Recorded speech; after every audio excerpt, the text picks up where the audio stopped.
Hi everybody, my name is Seth. I'm the head of immersive production over at Giant Astronaut.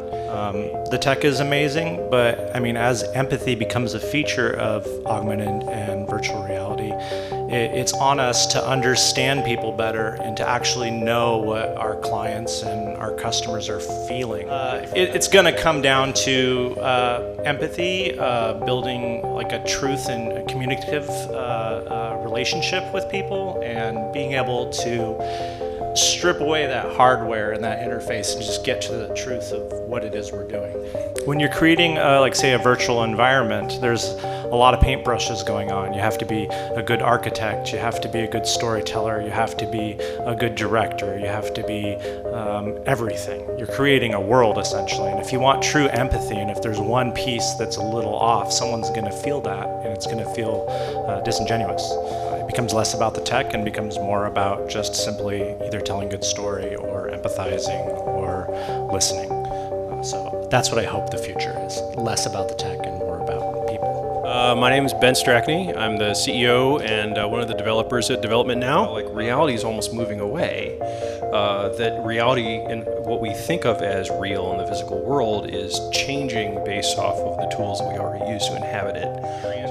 And so if you think about augmented reality, yes, it's imposing something that's digital or virtual on top of a camera, but there's a lot behind the scenes. There's a database, there's computer vision, there's AI, etc. Technology. We've had lots of conversations with brands in the past. Years and years ago, they were talking about pioneering technology, but they were not pioneers, and so those projects did not work for them because they didn't have the cultural impetus to support that. Architecting a process of exploration and experimentation that allows you to dip your toe into new technology in a way that's pragmatic and not risk averse, but managing and mitigating risk. And what is the value hypothesis that I think I'm going to provide?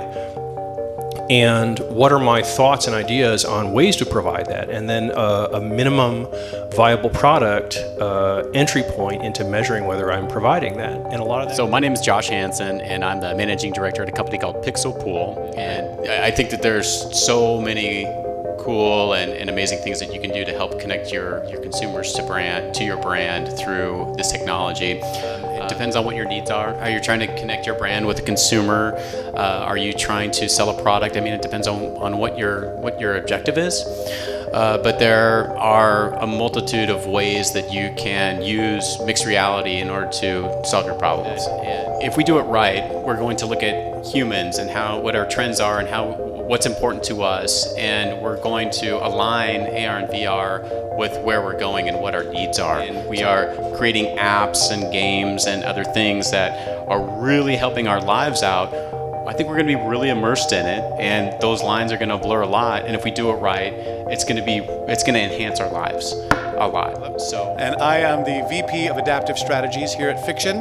Nice place, where we're at a really cool spot in the media evolution, essentially. And this media that we're talking about will be ubiquitous someday, but we all get to be alive when it wasn't and get to decide how to make it ubiquitous. And they come to you and say, we want AR or VR, to figure out what they really mean by that and how it's actually going to be used. And you do some story-based prototyping and figure it out so that when you are solving the problems with C+++, you're doing it, you're making the platform evolve in a direction that's user-based and has business logic to it, etc. We are the music makers now. But ultimately, if it's a new technology and client wants to use it, or you yourself have an idea, so long as it's sort of augmenting reality for the good, if you will, that it's adding layers to reality that help you get to transcendent things that are augmenting your existence and not just adding more noise. Come up with an imaginary client or a client you wish you had or one coming down the pike and say, how might we use AR or VR for them? Write a science fiction future, make a little video about it, but just start jamming on it and thinking about it so that you're in sports stance when it happens.